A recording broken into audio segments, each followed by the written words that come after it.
اور اس لیے میں آپ کو دیکھ کر انتہائی خوش ہوتا ہوں۔ آج جن کے پاس بھی خدا کا کلام ہے میرے ساتھ نکالیں۔ پیدائش کی کتاب اس کا 42واں باب اس کی پہلی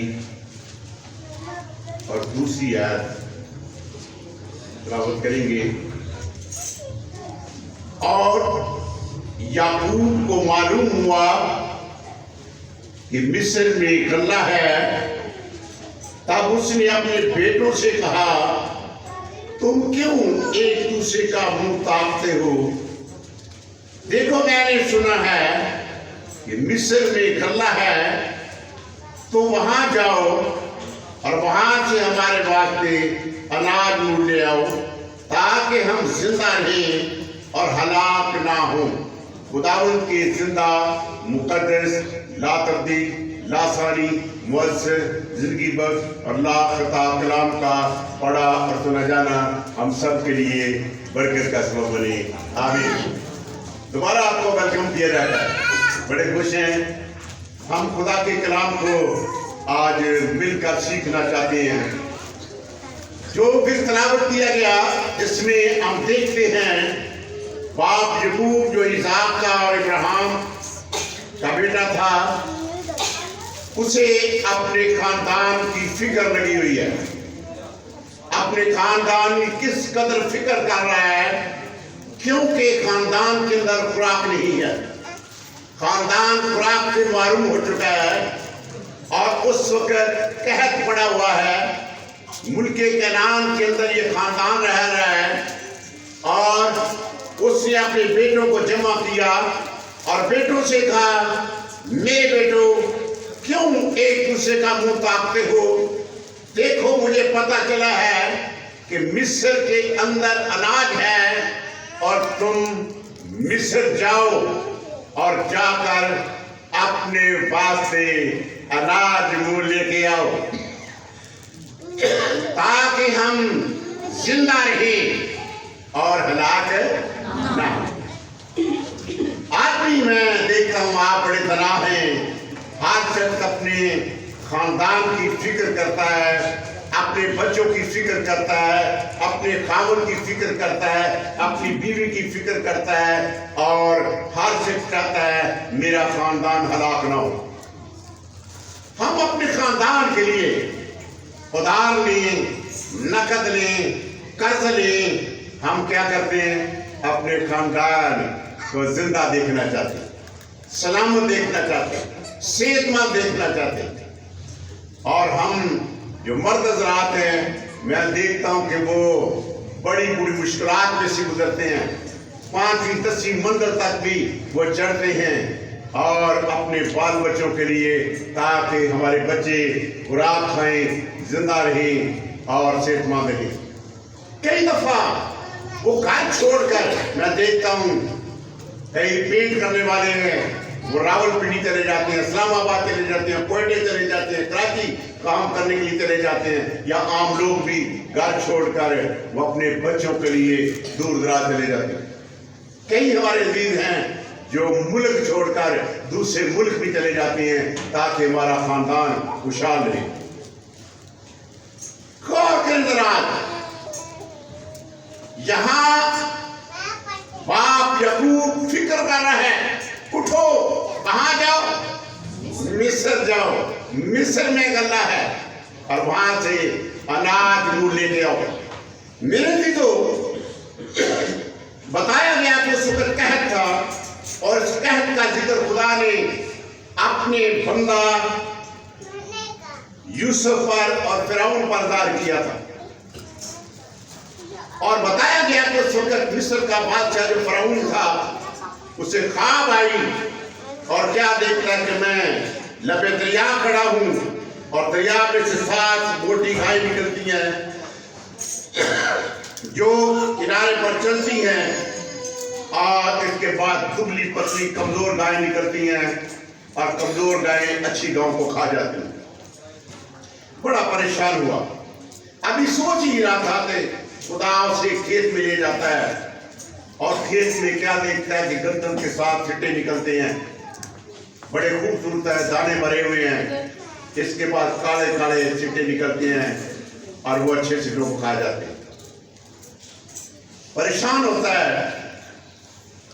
اور صبح ہوتے ہی اس نے جتنے بھی دلال لوگ تھے، فارمی تھے، نجومی تھے، دانشمند تھے، ان کو بلایا، ان سے کہا مجھے اس خواب کی تعبیر بتاؤ، اور بتایا گیا ہے کہ کوئی نہ بتا سکتا۔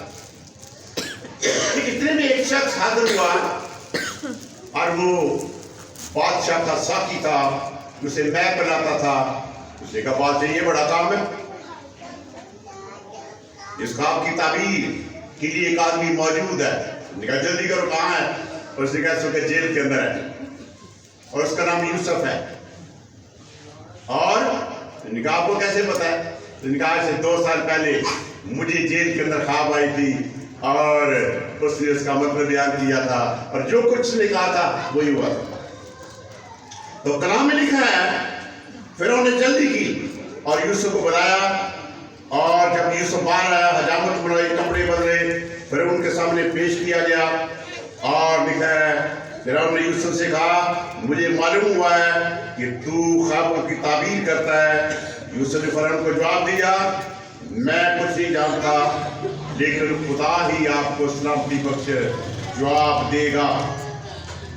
اسے جب خواب بتائی تو بتایا گیا ہے 25 آیت میں، تب یوسف نے فرعون سے کہا پھر ان کا خواب ایک ہی ہے، اور جو کچھ خدا کرنے کو ہے اس نے فرعون پر ظاہر کیا ہے۔ خدا ایک کام کرنے والا ہے تو اس نے کیا کیا؟ فرعون پر ظاہر کیا ہے۔ اور اس نے کہا یہ 7 گائیں اور 7 چٹے جو ہیں یہ 7 سال ہیں، اور 7 سال دنیا میں اچھی فصل ہوگی، اور اس کے بعد 7 سال قحط کے آ جائیں گے، اور دنیا کے اندر جو کچھ بھی ہے وہ ختم ہو جائے گا اور لوگ بھوکے مریں گے۔ اس نے کہا پھر کیا کرنا چاہیے؟ اس نے کہا آپ کو ایک دانشمند شخص کی ضرورت ہے جو ان 7 سالوں میں کیا کرے؟ غلہ جمع کرے، اور پھر جب قحط آئے تو وہ غلہ جو جمع کیا جائے وہ کھایا جائے۔ میرے عزیزو غور کریں اس بات پر، فرعون مسیحی نہیں تھا، بنی اسرائیل میں سے نہیں تھا، لیکن وہ ایک ایماندار تھا۔ ایمان سننے سے پیدا ہوتا ہے، سننا خدا کے کلام سے۔ اس نے جو ہی یوسف کی بات سنی تو اس نے یقین کیا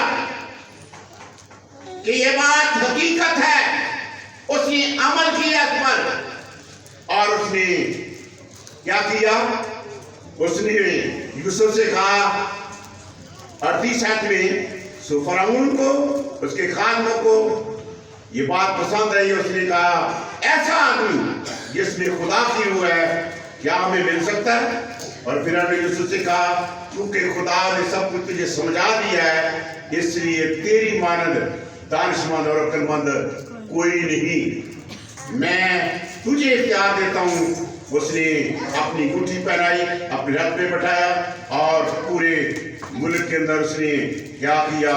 منادی کرائی، اور لکھا اس نے کہا اس کے اپنے گھٹنے ٹیکو، اور سارے ملک مصر کا حاکم بنایا۔ فرعون کے بعد دوسرے نمبر پر حاکم جو تھا وہ یوسف تھا، اور اس نے کہا میں فرعون ہوں، لیکن یوسف کے حکم کے بغیر کوئی ہاتھ پاؤں بھی نہیں ہلائے گا، جو کچھ یہ کہے گا وہی کچھ ہوگا۔ اور یوسف نے کیا کیا؟ یوسف نے فوراً اس کام کو شروع کیا، اور اس نے ہر گاؤں اور ہر شہر کے چاروں طرف بڑے بڑے گودام بنائے، اور ان کے اندر اناج جمع شروع کر دی۔ اور خدا کے کلام میں 49 آیت میں لکھا ہے اور یوسف نے غلہ سمندر کی ریت کی مانند کثرت سے ذخیرہ کیا، یہاں تک کہ حساب رکھنا بھی چھوڑ دیا کیونکہ بے حساب تھا۔ آپ غور کریں ذرا، اتنا غلہ جمع کیا جتنا سمندر کی ریت ہوتی ہے، آپ سب بڑے دنا ہیں، پڑھے لکھے ہیں، یہاں بہت پڑھے لکھے بچے ہیں، اگر میں ان سے کہوں نا ایک کا پر لے لو تو اسے گن لو تو وہ بھی نہیں گن سکتے، لیکن وہ سمندر کی ریت کی ماں نے جمع کیا اور بتایا گیا ہے کہ اس نے اس کا حساب رکھنا بھی چھوڑ دیا کیونکہ بے حساب تھا۔ کیوں ایسا کیا؟ وہ جانتا تھا 7 سال کے بعد قحط آ جائے گا، اور جب قحط آ جائے گا خوراک نہیں ملے گی۔ خوراک میں دیکھتا ہوں بائبل مقدس کے اندر بہت جگہ پتہ چلتا ہے کہ خدا کے لوگ اپنے خاندان کی فکر کرتے ہیں۔ جب آپ پیدائش 12 باب 10 دیکھتے ہیں تو باپ ابراہیم کے زمانے میں قحط پڑا، اور باپ ابراہیم لکھا ہے کہ اپنے خاندان کو لے کر مصر میں چلا گیا۔ وہ نہیں چاہتا تھا کہ میرا خاندان مرے۔ اسحاق کے زمانہ میں قحط پڑا، پیدائش 26 باب کی پہلی آیت میں لکھا ہے وہ اپنے خاندان کو لے کر مصر فلسطین ملک میں چلا گیا۔ اور اس کے بعد آپ دیکھیں بیت لحم میں قحط پڑا، وہاں سے علی ملک، نومی اور پہلون اور کلیون یہ خاندان کدھر چلا گیا؟ مواب کے ملک میں چلا گیا۔ اور بائبل مقدس سکھاتی ہے داؤد کے زمانے میں قحط پڑا، سلاطین کے زمانے میں قحط پڑا، اور بہت سے قحط آئے، لیکن لوگ اپنی نقل مکانی کر کے وہاں سے اس جگہ چلے گئے جہاں خوراک میسر تھی۔ کوئی شخص مرنا نہیں چاہتا، موت سے کون سو دور بھاگتے ہیں۔ حیرانگی کی بات ہے جب سلاطین کی کتاب میں دیکھتے ہیں جب قحط پڑا تو لوگوں نے اپنے بچے کھانے شروع کر دیے۔ خدا کے کلام میں لکھا ہے کہ کیا ہوا؟ اس وقت اتنا قحط تھا، پہلے لوگ حرام ناپاک چیزیں بھی کھاتے رہے، لیکن پھر دو عورتیں تھیں جو نے آپس میں معاہدہ کیا، آج تیرا بچہ کھا لیتے ہیں، کل جو میرا ہے وہ کھا لیں گے۔ میں پوچھنا چاہتا ہوں، ہم اپنے خاندانوں کی فکر بھی کرتے ہیں، اپنی بھی فکر کرتے ہیں، اور ہم مرنا نہیں چاہتے۔ لیکن غور کریں آج اس بات پر، اگر آپ نیز ناموں میں دیکھیں مصر بیٹے کی کہانی میں تو پتہ چلتا ہے جب وہ اپنے گھر سے نکلا اور دور دراز ملک میں چلا گیا، اپنا مال بل چنی میں اڑایا اور سب کچھ خرچ کر چکا، اس ملک میں قحط پڑا اور وہ زندہ رہنے کے لیے ایک نوکری تلاش کرنے لگا، اور نوکری کیا تھی؟ اسے سور چرانے کے لیے ایک نوکری ملی، اور مزدوری کیا تھی؟ جو پھلیاں سور کھائیں گے وہی میری خوراک ہے۔ تو میرے عزیزو، بتایا گیا ہے وہ سوروں کی بچی کھچی پھلیاں کھا کر بھی زندہ رہنا چاہتا ہے، حالانکہ سور ناپاک ہے، اسے چھونا بھی ناپاک ہے، لیکن پھر بھی وہ زندہ رہنا چاہتا ہے۔ آج میں پوچھنا چاہتا ہوں کیا حال ہے ہمارا؟ کس قدر اپنی فکر کر رہے ہیں؟ کس قدر اپنے خاندانوں کی فکر ہے؟ کتنے لوگ ہیں جو چاہتے ہیں کہ ہمارا خاندان زندہ رہے؟